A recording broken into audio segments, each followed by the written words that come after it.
अवधूत चिंतन श्री गुरुदेव दत्त. नमस्कार. अल्पनिता शोमध्ये तुमचे स्वागत. स्टार्ट करूयात vocabulary words part number 50 Marathi शब्द इंग्रजीतून. तर पहिला शब्द आहे अडकणे. अडकणे म्हणजे टू गेट कॉट किंवा टू बी स्टक. म्हणजे उदाहरणार्थ चिखलात अडकतो आपण किंवा ट्रॅफिकमध्ये अडकतो. ठीक आहे. अडकणे टू गेट कॉट किंवा टू बी स्टक. पुढचा शब्द अडकलेला किंवा अडकलेले म्हणजे एन्टँगल्ड. ठीक आहे. ह्याला सुद्धा इंग्रजीमध्ये स्टक असेही म्हणतात. अडकलेला किंवा अडकलेले, एन्टँगल्ड किंवा स्टक. पुढचा शब्द अडकवणे म्हणजे सुद्धा एन्टँगल. उदाहरणार्थ जाळ्यात अडकवणे किंवा अडचणीत अडकवणे एखाद्याला. ठीक आहे. सो अडकवणे म्हणजे एन्टँगल. पुढचा शब्द आहे टांगणे किंवा अडकवणे.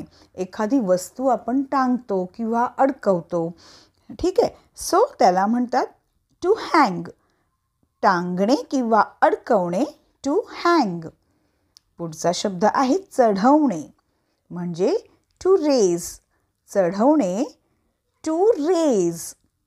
पुढचा शब्द आहे चढ्या किमतीने म्हणजे ॲट अ हाय प्राईस. चढ्या किमतीने ॲट अ हाय प्राईस. पुढचा शब्द आहे चढाई म्हणजे ॲन अटॅक म्हणजे एक हल्ला. ठीक आहे. चढाई ॲन अटॅक. पुढचा शब्द चढाई करणे म्हणजे टू अटॅक. चढाई करणे टू अटॅक.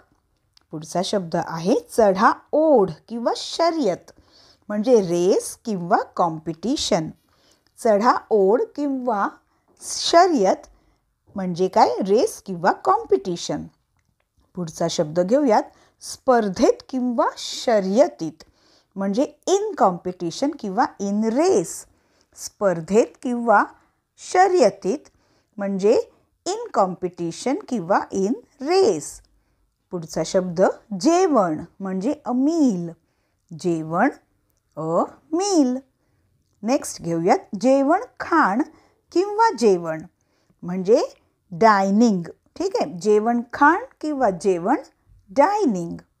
नेक्स्ट जेवणाची वेळ म्हणजे आपली जेवणाची नेहमीची वेळ असते ना ती. त्याला म्हणतात मील टाईम. जेवणाची वेळ मील टाईम. नेक्स्ट आहे जेवण घेणे किंवा जेवण करणे म्हणजे टू हॅव अ मील किंवा टू टेक अ मील. जेवण घेणे किंवा जेवण करणे टू हॅव अ मील किंवा to take a meal. Next जेवायला बसणे म्हणजे to sit down to eat. जेवायला बसणे to sit down to eat. Next दुपारचे जेवण म्हणजे लंच. दुपारचे जेवण लंच. संध्याकाळचे जेवण म्हणजे दिवसाचे मुख्य जेवण त्याला म्हणतात डिनर. संध्याकाळचे जेवण डिनर. नेक्स्ट आहे घराबाहेर जेवणे. कधी कधी आपल्याला जेवण करायला घरात कंटाळा येतो, मग आपण बाहेर जातो, रेस्टॉरंटमध्ये जातो. सो घराबाहेर जेवणे टू ईट आऊट किंवा डाईन आऊट. घराबाहेर जेवणे टू ईट आऊट किंवा डाईन आऊट. नेक्स्ट आहे गर्भावस्था म्हणजे प्रेग्नन्सी. यालाच गर्भधारणा असेही म्हणतात. गर्भावस्था प्रेग्नन्सी. नेक्स्ट आहे गर्भाशय म्हणजे द युटरस. युटेरस म्हणायचं नाही. गर्भाशय म्हणजे द युटरस. नेक्स्ट आहे तपास किंवा छडा म्हणजे इन्व्हेस्टिगेशन. तपास किंवा छडा इन्व्हेस्टिगेशन. पुढचा शब्द आहे छडी म्हणजे केन किंवा स्टिक. छडी, केन किंवा स्टिक. नेक्स्ट आहे छडीने चोपणे किंवा मारणे म्हणजे टू केन.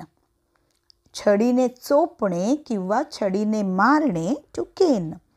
पुढचा शब्द झकास म्हणजे फाईन किंवा एक्सेलंट किंवा फर्स्ट क्लास. आपण कोणताही शब्द त्या वाक्यानुसार वापरू शकतो. झकास, फाईन किंवा एक्सेलंट किंवा फर्स्ट क्लास.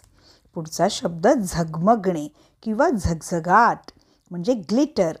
झगमगणे किंवा झगझगाट ग्लिटर. पुढचा शब्द झगझगीत म्हणजे ग्लिटरिंग. झगझगीत म्हणजे ग्लिटरिंग. पुढचा शब्द चमकणारा म्हणजे ग्लेरिंग. चमकणारा ग्लेरिंग. नेक्स्ट झगडणे. आता झगडणे म्हणजे टू फाईट किंवा टू स्ट्रगल. काही वेळेला स्ट्रगल हा शब्द, झगडणे हा शब्द आपण आपले आईवडील आपल्याला सांगतात ना, अरे आम्ही खूप आमच्या काळात स्ट्रगल केली आहे, तेव्हा तुम्हाला आज हे चांगले दिवस बघायला मिळत आहेत. ठीक आहे. सो झगडणे म्हणजे टू फाईट किंवा टू स्ट्रगल. एक तर फाईट, कोणाशी भांडतो तेव्हासुद्धा झगडणे असं म्हणतो, टू फाईट. पुढचा शब्द घेऊयात. सो झगडणे कळलं. झगडणे म्हणजे टू फाईट किंवा टू स्ट्रगल. पुढचा शब्द झगडा किंवा संघर्ष. पुन्हा तेच आलं. संघर्ष म्हणजे काय? स्ट्रगल. सो किंवा क्लॅश. झगडा किंवा संघर्ष म्हणजे स्ट्रगल किंवा क्लॅश. आता क्लॅश हा शब्द उदाहरणार्थ दोन मैत्रिणींमध्ये किंवा दोन मित्रांमध्ये असंच बोलता बोलता क्लॅश निर्माण होतो. ठीक आहे, असा झगडा निर्माण होतो. सो आणि स्ट्रगल म्हणजे वरती मी सांगितलंच आहे की स्ट्रगल करणे, खूप संघर्ष करून, खूप मेहनत करून केलेली गोष्ट. ठीक आहे. सो झगडा किंवा संघर्ष, स्ट्रगल किंवा क्लॅश. मी नेहमी सांगते की शब्द इंग्रजी त्या परिस्थितीनुसार आपण वापरायचे. ठीक आहे. पुढचा शब्द घेऊयात. भांडण म्हणजे क्वारल. भांडण, क्वारल. ज्यांनी कोणी हा व्हिडिओ आज पहिल्यांदा बघत असतील त्यांनी आधी सर्वात काय करायचे आहे, आपल्या चॅनलला सबस्क्राईब करायचे आहे. आणि चॅनलला काय करायचे, सबस्क्राईब करता करताच बेल आयकॉनसुद्धा प्रेस करायचे आहे. आणि हा व्हिडिओ इतर सर्वांनीही हा व्हिडिओ आपल्या मित्रमैत्रिणींना आणि जवळच्यांना नक्कीच शेअर करा. एक लक्षात असू द्यात की आज आपल्या वोकॅब्युलरी वर्ड्सचे 50 पार्ट्स कंप्लीट झालेले आहेत. तर मित्रांनो, आपल्या आधीचे स्पोकन इंग्लिशचे 50 पार्ट्स प्लस वोकॅब्युलरी वर्ड्सचे 50 पार्ट्स आपल्या मित्रमैत्रिणींना आवर्जून शेअर करा. आपल्या नातेवाईकांना आवर्जून शेअर करा. बिकॉज आपले व्हिडिओज अगदी लहानांपासून ते मोठ्यांपर्यंत अत्यंत उपयोगी आहेत.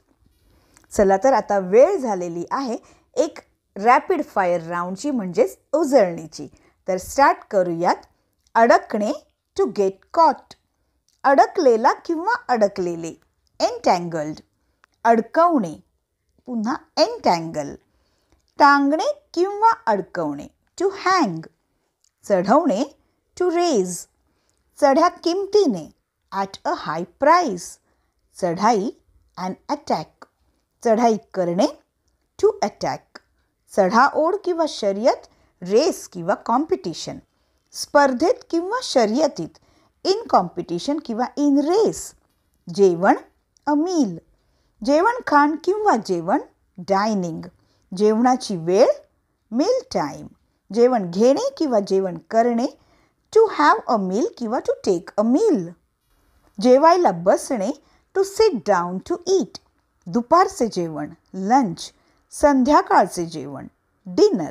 घराबाहेर जेवणे, टू ईट आऊट किंवा डाईन आऊट. गर्भावस्था, प्रेग्नन्सी. गर्भाशय, द युटरस. तपास किंवा छडा, इन्व्हेस्टिगेशन. छडी, केन किंवा स्टिक. छडीने चोपणे किंवा छडीने मारणे, टू केन. झकास, फाईन किंवा एक्सलंट किंवा फर्स्ट क्लास. झगमगणे किंवा झगझगाट, ग्लिटर. झगझगीत, ग्लिटरिंग. चमकणारा, ग्लेरिंग. झगडणे, टू फाईट किंवा टू स्ट्रगल. झगडा किंवा संघर्ष, स्ट्रगल किंवा क्लॅश. भांडण, क्वारल. पुन्हा एकदा चॅनलवर जर तुम्ही नवीन असाल तर चॅनलला सबस्क्राईब आत्ताच करा. शिवाय बेल आयकॉनसुद्धा प्रेस करा आणि या व्हिडिओची आणि आधीच्या व्हिडिओजची प्रॅक्टिस करा. त्यातल्या शब्दांची इंग्रजी आणि मराठीतून प्रॅक्टिस करा. छानपैकी मराठी आणि इंग्रजी बोलत राहा. आणि पुन्हा भेटूयात अल्पनिता शोच्या वोकॅब्युलरी वर्ड्स पार्ट नंबर 51 मध्ये अजून काही मराठी शब्द इंग्रजीतून घेऊन. धन्यवाद.